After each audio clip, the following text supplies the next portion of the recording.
Le Léopard, comme nombre de véhicules blindés, de navires, d'avions, est sujet à des évolutions tout au long de sa vie.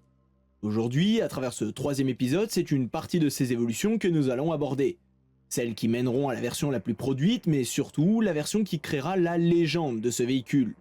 Lors du dernier épisode, nous avions abordé les véhicules de pré-série, véhicules qui préfigurent déjà les caractéristiques techniques des véhicules de production.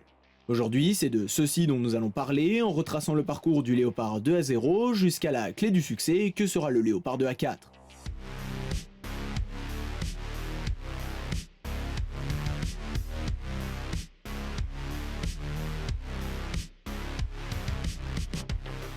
Une première chose importante à savoir est que cette phase de l'histoire du Léopard 2 est quelque peu chaotique.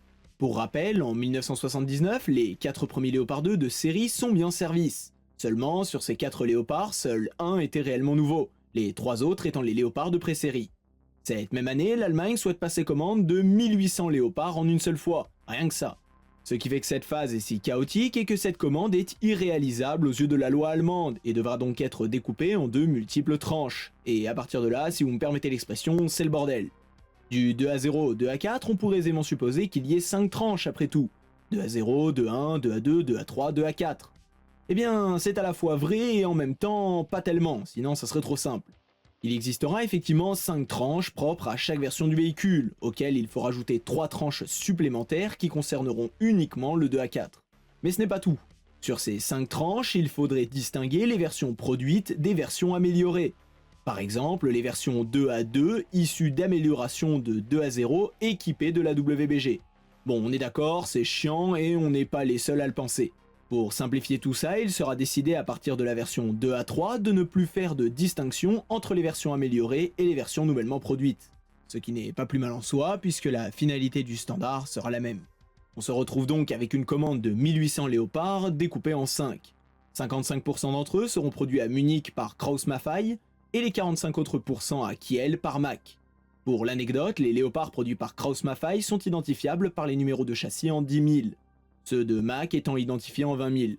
La production des 5 premières tranches s'étalera de 1979 à 1987, le nombre de véhicules par tranche n'étant pas fixe. S'en suivra entre 88 et 92 la production des tranches 6 à 8. Maintenant que nous avons une vision globale de l'ordre de production des léopards, on va pouvoir entrer dans le pourquoi du comment de chaque version. Tout d'abord, pourquoi autant de versions? C'est une question qui se pose et qui est compréhensible. Pourquoi ne pas simplement avoir produit le 2 à 4 dès le début? La réponse à cette question est plutôt simple.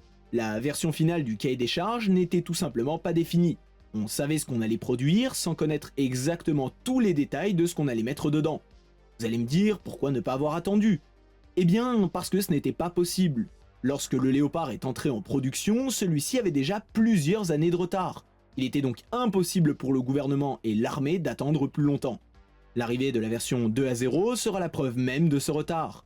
La production des 200 premiers exemplaires étant réalisée sans système d'imagerie thermique WBG, ces derniers étant dotés en attendant du système PZB-200 abordé dans le second épisode. Pour ce qui est des versions, le Léopard 2 à 0 correspondra au premier lot de série et comprendra 380 véhicules. Ces véhicules seront pratiquement similaires en tout point aux véhicules de pré-série, à quelques détails près. On peut citer la disposition des câbles de remorquage, les grilles du radiateur ou la présence de l'imagerie thermique WBG à partir du 201e véhicule. Pour ceux ayant regardé le deuxième épisode, l'ensemble de ces détails y sont abordés. Les retours sur les Léopard 2 à 0 suite à leur mise en service vont mener à des évolutions qui seront mises en concordance avec l'évolution du cahier des charges. Les versions 2.1 et 2 à 2 seront similaires mais n'auront pas la même provenance. C'est le fameux bordel dont je vous parlais en début de vidéo. Les 2 à 1 correspondront au deuxième et troisième lot de production de véhicules neufs, donc tout fraîchement sortis d'usine. Les 2 à 2 correspondront eux à la remise à niveau des 2 à 0 au même standard que les 2 à 1 tout fraîchement sortis d'usine. Pour faire simple, les 2 à 1 et 2 à 2 sont exactement les mêmes véhicules, les 2 à 1 étant neufs, les 2 à 2 étant les 2 à 0 remis à niveau. Les 2 à 1 seront d'ailleurs les léopards les plus produits de la série, avec le lot numéro 2 de 450 véhicules et le lot numéro 3 de 300 véhicules, soit un total de 750 véhicules. Les 2 à 1 et 2 à 2 verront plusieurs changements à la fois esthétiques et techniques. Tout d'abord, tous seront maintenant dotés de la thermique WBG. Le périscope du chef de char sera rehaussé de 5 cm afin de ne plus être impacté par l'anneau de la trappe. La protection de cette trappe sera d'ailleurs changée, ce qui entraînera le retrait du montage de la mitrailleuse. L'anémomètre sera retiré jugé inutile, un cache de protection du système NBC plus grand sera installé, les grilles d'échappement et les câbles de remorquage seront eux aussi changés. Pour la version 2A3, correspondant au lot numéro 4, composé de 300 véhicules, elle ne subira que des changements mineurs. Parmi eux, l'application d'un nouveau camouflage 3 tons, le passage à la radio SEM 80-90 plus moderne, et le changement des antennes situées à l'arrière de la tourelle en lien avec le changement de la radio. C'est d'ailleurs le seul point qui permet d'identifier d'extérieur la version 2A3 des versions précédentes. Si toutes ces versions n'ont subi que des changements relativement peu impactants sur le véhicule, l'arrivée de la version 2A4, une des plus célèbres et plus répandues, va amener deux systèmes critiques. Systèmes qui pour le coup ont fait et continuent de faire leurs preuves sur le théâtre ukrainien actuel.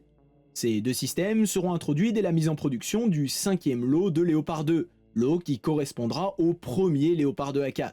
Les 370 véhicules verront l'ajout d'un nouvel ordinateur balistique digital, plus connu sous le nom de DIGBAL, et d'un nouveau système d'extincteur automatique BUA. L'ajout du DIGBAL sera d'une grande utilité pour l'armée allemande. Il va permettre de mettre en place des exercices de simulation de combat entre véhicules sans avoir à tirer un seul obus. Économiquement parlant, cela permet une économie flagrante sans pour autant diminuer la qualité de l'entraînement. Le deuxième point important du DIGBAL sera le passage au numérique, qui va permettre de tirer des munitions nécessitant une programmation avant utilisation, comme la DM12MZ par exemple. Ce type d'obus pouvant servir à neutraliser des fantassins retranchés dans un bâtiment ou à abattre un hélicoptère. Le deuxième ajout critique sur le 2A4 sera le système d'extinction automatique des incendies BUA. Pour faire simple, ce système permet à la moindre détection de flammes ou de métal en fusion d'éteindre immédiatement le départ de feu, et donc d'augmenter de façon significative la survivabilité de l'équipage. Au-delà de ces modifications critiques, on retrouvera comme sur les versions précédentes un lot de modifications esthétiques. On peut noter le raccourcissement du cache de l'optique TZF avec l'ajout d'un bouchon, l'ajout d'un indicateur de clignotant pour le conducteur, ou encore le retrait de la trappe latérale de chargement des munitions sur les derniers véhicules du 5e lot. Pour ce qui est du lot 6 et 7, ils seront aussi centrés en majorité sur des modifications esthétiques. Ils verront l'ajout de nouvelles jupes latérales blindées à l'avant du véhicule, de nouvelles chenilles avec une simplification de la maintenance de ces dernières, et à partir du 97e véhicule du 6e lot, une amélioration de la protection du châssis et de la tourelle à l'aide d'un nouveau blindage espacé. Ne cherchez pas le blindage, il n'est pas visible depuis l'extérieur, puisqu'il se situe dans le véhicule. Enfin, le 8e et dernier lot de production va venir parfaire les détails manquants du 2A4. Nouvelle jupe latérale blindée sur les flancs du véhicule et renforcement des lanceurs de grenades fumigènes. Au final, tous ces léopards, qu'ils soient du premier lot ou du dernier, seront portés au même standard, et seront donc globalement identiques, bien sûr à quelques détails esthétiques près. Entre la modification du périscope du chef de char, le retrait du mât météo, les grilles d'échappement, les jupes latérales, la trappe à munitions, les polances fumigènes, nombre de modifications auront eu lieu, qu'elles soient d'une importance certaine ou moindre. Pour en revenir rapidement au lot de production 6, 7 et 8, ils étaient en réalité une commande d'appoint de l'armée allemande afin de remplacer les Léopard 1-4 restants encore en service. Cette commande de 325 véhicules au total verra ses derniers exemplaires livrés à partir de 1992. Cette même année, certains Léopards se verront équipés d'une nouvelle radio SEM 93 dans le but d'en faire des chars de commandement.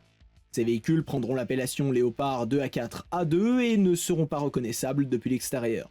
En 1994, soit 2 ans plus tard, l'ensemble de la flotte de Léopard 2 se verra modernisé avec l'ajout du miroir de volet au bout du tube du canon. De nos jours, le Léopard 2A4 est encore en service dans de nombreuses armées à travers le monde. Bien sûr, il est également présent en Ukraine où celui-ci, selon les dires des généraux ukrainiens, remplit pleinement son rôle.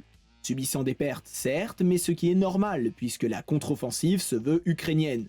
À titre d'exemple, et pour dissiper tout débat stérile, lorsque les Russes se voulaient à l'offensive, eux aussi perdaient des T-90M, pourtant fleurons de leur armée. Si je devais apporter un point de conclusion, je dirais que la réputation du 2A4 n'est plus à faire. Cependant, cela ne fait pas de lui un véhicule parfait. Preuve en est, de nos jours, certains continuent encore d'être améliorés et convertis en version 2A5, 2A6 et 2A6M. Version que nous aborderons lors d'un prochain épisode.